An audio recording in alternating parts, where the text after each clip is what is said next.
Radio Red de RCN, Red Sonora para la Cultura. La hora de la verdad es cultura. Somos cultura.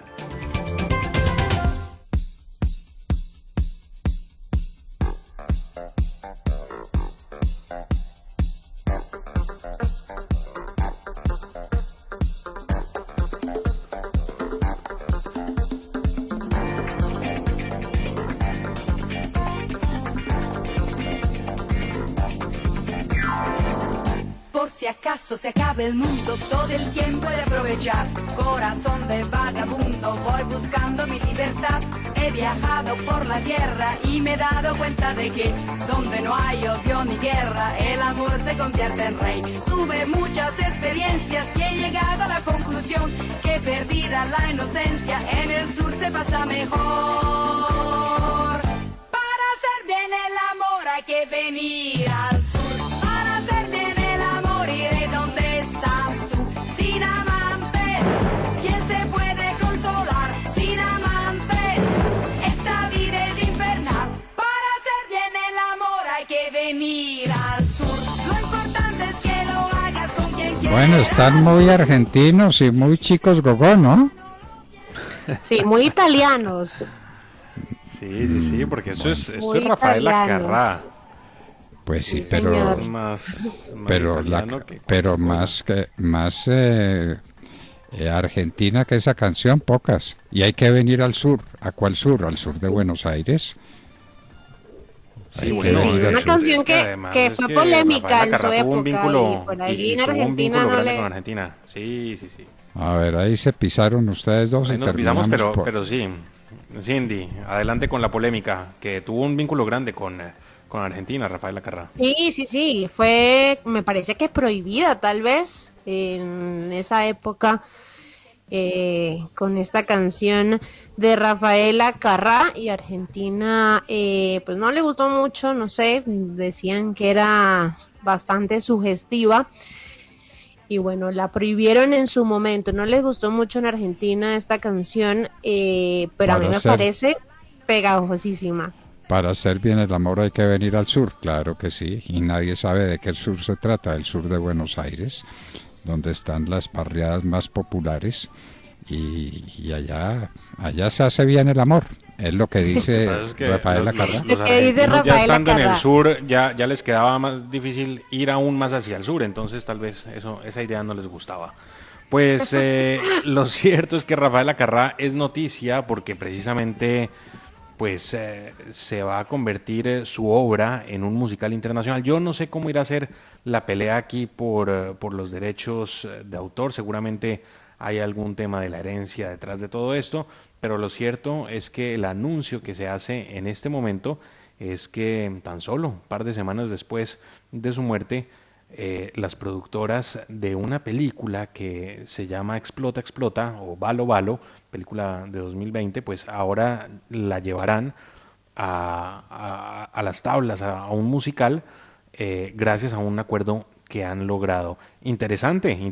Además, Sí, pues anuncio que se hace para el año entrante, cuando ya esperemos pues haber dejado atrás en gran sí, parte podamos esta volver pandemia. a los teatros. Es la música, ¿no? Todas las canciones de Rafael Acarrá, no todas, son compuestas por ella. Obviamente interpretó canciones de otros compositores. Toda la música famosa de Rafael Acarrá, incluyendo esta canción Hay que venir al sur, será pues incluida en este musical que está inspirado, Sergio, como ya tú lo explicabas, en una película del año pasado, que también el hilo conductor es la música o son las canciones interpretadas durante toda su carrera por Rafael Acarrá. Entonces, nada, esto viene de la mano de unos productores italianos, de Daniele Lupino y de Valeria Arcento, así se llaman, y bueno, se van a encargar de que el próximo año podamos disfrutar de este musical en todas partes del mundo y ya han anunciado un casting internacional para buscar por todos lados a quien interpretará pues entonces a Rafael Acarrá. Difícil, Qué difícil, dificilísimo. ¿cierto? Sí, Sí, iba a no, decir no, lo no, mismo. pues Ella, la imagínense. verdad, era muy particular. Única. Bueno, y de Italia pasamos a Brasil, pero sin dejar de pasar por Portugal, porque el Museo de la Lengua Portuguesa, la lengua oficial en Brasil, sí, resurge como el fénix, ¿no? Como el ave fénix. Sí.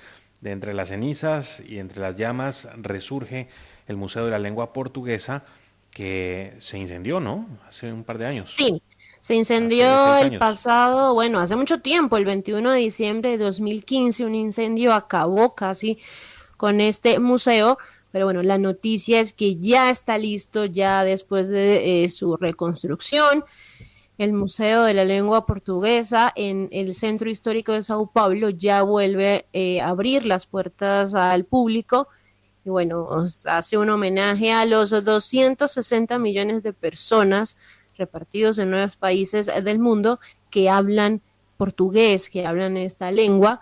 Se dice que es el idioma número 5 más hablado en todo el mundo y bueno, ya este museo vuelve a abrir sus puertas después de que en 2015 quedara totalmente en las cenizas. Pues buena noticia para la cultura, que se recupere, por supuesto, ese museo importantísimo para la lengua portuguesa, pues evidentemente hay más lusoparlantes en Brasil que en cualquier otro país del mundo, a pesar de que pues el origen de esa lengua no está en Brasil, así que importantísimo. ¿Ustedes Eh, diga usted, doctor Lugo. Señor. recuerdan el crimen del padre Amaro? Sí, por ¿De supuesto. quién, Y, de quién es esa novela? Esa novela. uy, Ay, le están doctor preguntando al Google, doctor. ya aquí mismo. Doctor Google, a ver quién dijo. No cabe duda, uno de los más grandes escritores brasileros de todos los tiempos. Y Esa de Queiroz. esa de Queiroz, sí. Bueno, de Queiroz digo yo, puede ser de Queiroz, no creo que es esa de Queiroz. Esa de Queiroz que tiene unas novelas sencillamente prodigiosas y que es la nueva expresión del portugués, porque el antiguo es Luis de Camões, ¿no? Y es la clásica, es la obra pues que tienen para mostrar muchas obras épicas que están en la base, en el fundamento de una cultura, como el Cantar del Mío Cid eh, en, eh, en España, es una obra de esas características, y así, El Paraíso Perdido, en fin, cuántas novelas maravillosas que tienen por allá un contenido épico fundamental han sido la base de un idioma, de la construcción de un idioma. Pues bien, el portugués, lo que pasa es que está bastante arrinconado porque mire, en Europa, Portugal queda en el extremo del continente. Sí. Y Sí. Brasil, pues Brasil es medio continente sudamericano. Recuerdo un gran amigo que no olvidaré jamás, Geraldo de Camargo Vidigal, que me decía, Londono, nosotros tenemos dimensiones continentales, dimensiones continentales. Y es la verdad, Muy grande Brasil, Es muy y es cierto, la grande. verdad. es cierto. País más grande Por, a- del mundo. por acá me recuerdan que el crimen del padre Amaro Se nos fue Cindy. Aló, Cindy, se nos fue Cindy. Se nos fue Cindy. Y se nos fue con Bueno, la noticia de que el crimen del padre Amaro, que fue llevado al cine también, puede ser esa la sí, noticia. sí, esa puede ser la noticia. El crimen del padre Amaro fue llevado al cine en México en el año 2002. Así que, bueno, hay que buscar en qué plataforma se puede encontrar. Lo cierto es que sí, eso se llevó al cine y allí quedó. Y Portugal, pues Portugal no perderlo de vista. Ahora son muchos los latinoamericanos y colombianos entre ellos que están buscando optar por la nacionalidad portuguesa, haciendo uso de ese esquema de nacionalidad para los descendientes de sefarditas, plazo que se acabó con España y muchos están optando por el camino de Portugal, que aún lo tiene abierto. Entonces, bueno, tendremos muchos connacionales seguramente que optarán por ese camino de hacerse portugueses por cuenta de esas leyes que tanto España como Portugal han proferido para tratar de, bueno, de conciliar con la historia. Y quieren una cosa bien simpática, bien interesante. Los portugueses entienden perfectamente el castellano. Cuando Sí, hacíamos señor, sí, reuniones, señor. cuando hacíamos reuniones en Felaván y entonces el que intervenía era una persona de habla hispana. Había que ver cómo esa persona de habla hispana era entendida por los brasileños. No necesitaban traducción simultánea, Cierto. no la necesitaban. En cambio, hablaba un brasileño y todos tenían que pedir su traductora simultánea. Mire usted. Es cierto, doctor Londoño, y hay muchos brasileros, muchísimos brasileros que hablan muy bien el español, quizá también por eso, doctor Londoño, por estar arrinconados en un continente en donde la mayoría, pues, hablamos es otro idioma, el español. Así que, bueno, Brasil, un país obviamente muy cercano a nosotros, pero a la vez quizá muy lejano, ¿no? Un vuelo de Bogotá a Sao Paulo son 5 horas y media, es la misma distancia a Sao Paulo que a Nueva York. Entonces, pues sí, están ahí en la frontera, Leticia, Tabatinga, pero la verdad es que el Brasil de las ciudades de Río de Janeiro, de Sao Paulo, de Brasilia, pues está muy lejos de nosotros. Sí, Río de Janeiro queda pues lo mismo, casi a 6 horas de distancia. Ay, María, por Dios, qué recuerdos me trae una cuestión para la anécdota, ¿no? Para embajador en el Brasil, los presidentes sensatos buscaron una persona que supiera café, porque los grandes destinos del café en el mundo se jugaban entre Colombia y Brasil. Mi padre fue embajador en Río de Janeiro y luego lo fue mi tío Leonidas Londoño. Y mientras tanto yo era secretario de la Federación Latinoamericana de Bancos y tenía que ir a Río de Janeiro, que era la sede del gobierno y la sede de la diplomacia. Claro, antes de que se creara Brasilia, que Brasilia fue una ciudad completamente planificada para limar las diferencias entre Sao Paulo y Río de Janeiro, que siempre se disputaban, pues siempre ha habido un tema de celo político entre ambas ciudades y bueno, eso lo zanjaron construyendo Brasilia. ¿Usted sabe por qué el Cristo del Corcovado tiene los brazos abiertos ahí encima del río? No, he estado allí, pero pues no. Bueno, esperando a que un carioca trabaje para aplaudirlo. Eso dicen los paulistas, ¿no? Por favor, no me lo impute. Esa rivalidad es eterna entre paulistas y el Corcovado esperando con los brazos abiertos ver un carioca es el de Río de Janeiro, ¿no? Sí, señor. Ver un carioca que trabaje para aplaudirlo. Bueno, pues Brasil, un país fascinante que ocupa, bueno, gran parte de este espacio de la cultura hoy, pero no solamente Brasil, sino Perú que hemos hablado también, bueno, tanto de Perú a propósito de la suerte que correrá en manos de Pedro Castillo, pero hablemos en este momento de la cultura porque hay un proyecto de Google Arts and Culture que se ha asociado con el Museo de Arte de Lima y han lanzado un proyecto que se llama Guardianes de los Quipús. Es una muestra virtual contando la historia sobre un método, dicen ellos, único de información precolombina. Así que es una muestra interesantísima que además, en medio de esta pandemia, se puede disfrutar desde cualquier lugar del mundo. Así que no dejen de visitarlo. Esto es en artsandculture.google.com y se puede pues recorrer esta exhibición de manera virtual. Alianzas que hacen y que permiten acercar la cultura gracias a la tecnología a cualquier rincón del planeta. Volví, qué pena. María, El duendecillo del internet no estaba haciendo de las suyas y no podía estar con ustedes, pero ya, volví. volví. ¿Cuántos crímenes se cometen en tu nombre, no? Como decía, a ver, sí, ¿de quién estoy tomando esa frase? De Madame Roland, la gran heroína de la Revolución Francesa que fue llevada al cadalso, a la guillotina, y que cuando iba camino de la guillotina dijo precisamente: «Oh libertad, ¿qué crímenes se cometen en tu nombre?». Madame Roland, o Roland si quieren para no enredarse con la pronunciación. Madame Roland.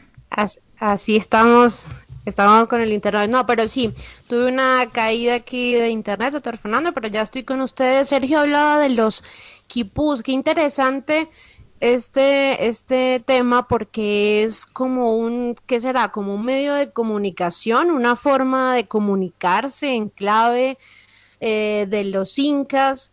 Hacían como unos dibujos con unos hilos, les hacían unos nudos y dependiendo pues del nudo, del color, de la forma en que estaban dispuestos, pues es un mensaje que había allí entre ellos. Quedan muy poquitos quipús, 1400 en todo el planeta y qué bueno entonces esta iniciativa de Google con el Museo de Arte de Lima para que podamos conocer un poco más de este método de comunicación que utilizaban los de incas, comunicación ¿no? y también de matemática, ¿no? Porque Sí, también se utilizaba como el sistema de numeración. sí, dicen que los nudos que se les hacían se referiera a los números. Bastante interesante, ¿no? Esta forma de comunicación, además bastante antigua, entre el año 900 y 950 después de Cristo. Entonces, Bueno, y una pregunta para ustedes, que son aquí los dueños de la cultura en la hora de la verdad. Le advierto que la respuesta yo no la sé, no la sé a plenitud, pero uno se pregunta por qué una de las cocinas más finas, más elegantes, más codiciadas del mundo está precisamente en el Perú, en Lima, deliciosa su comida, con los deliciosa. famosos chifas. Eso, Sí, La señor. gastronomía en la hora de la verdad, abrimos el espacio. Bueno, como siempre. La teníamos abandonada. Chifas, que es esa influencia oriental, ¿no? Japonesa, Sí. china, que tiene la comida peruana, la cantidad de comida de mar que usted quiera, los limeños que tienen allí pegado el mar. Y bueno, sus ceviches, y de hecho es la mejor comida o una de las mejores comidas o gastronomías del mundo, ¿no? recordemos cuál es La peruana. el puerto que queda ahí al pie de Lima, ¿no? El puerto de El Callao, El Callao, sí, señor. que fue, curiosamente hay que decirlo, pues porque todas estas cosas enriquecen, fue la última plaza fuerte española en América. Con la batalla de Ayacucho se liberó el Perú y se libertó pues prácticamente todo el continente, pero quedaba una plaza fuerte en poder de los españoles que era la plaza de El Callao. La caída del Callao marca definitivamente la salida en este continente de todas las tropas españolas. La verdad que mucho que tiene Perú para mostrar, lástima y que han, no sé, como usted dice, doctor Fernando, el antitalento político, ¿no? Demostraron en estas elecciones escoger una cosa que nosotros ya hemos visto en Venezuela, que hemos visto todos los años en Cuba, Nicaragua. ¿Sabe cuándo empieza la gran tragedia del Perú, para mi gusto? Cuando tuvo la oportunidad de elegir como presidente de la República a uno de los hombres más distinguidos de América, pero con un sentido más realista de la existencia, con una capacidad de gestión enorme, Mario Vargas Llosa. Sí. ¿A quién derrotó a Mario Vargas Llosa? Al que llamaban los peruanos, curiosamente, y eso era un chiste, el chinito, porque el chinito Fujimori no es chinito sino japonés. Japonés, sí, señor. Pero en todo caso, el chinito le ganó a Mario Vargas Llosa y para mí ahí empieza la tragedia del Perú. Sí, pues, qué lástima. Han estado Pero en de una todas espiral formas, y cambian de presidente, bueno, sí, allá cada sí nada. vienen con una crisis política desde hace varios años, pero de todas formas, para cerrar nuestra sección de cultura y antes de quitarle más tiempo a la historia, tenemos más noticias de Perú porque gracias a la tecnología, Juan Diego Flores, este tenor peruano que está ahorita en furor, se une su voz a Chabuca Granda y a Oscar Avilés, ambos ya fallecidos, también músicos peruanos famosísimos. Entonces se hace un trabajo tecnológico, se puede unir la voz de Juan Diego Flores a la de Chabuca Granda y a la guitarra de Oscar Avilés y se va a lanzar un disco benéfico bueno, todas las ganancias o todo lo que se recaude con la venta de este disco va a una fundación que dirige, o bueno, de la que hace parte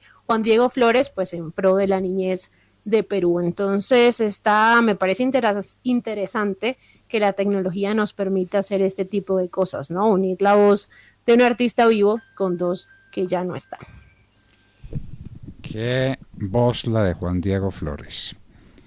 Y qué clase de tenor ligero, me parece que es sí, la categoría que tiene la voz de Juan Diego Flores, una de las más bellas voces del mundo, triunfador en todos los escenarios europeos, en todos los grandes escenarios del mundo, y suele terminar sus conciertos con una canción que no es propiamente peruana.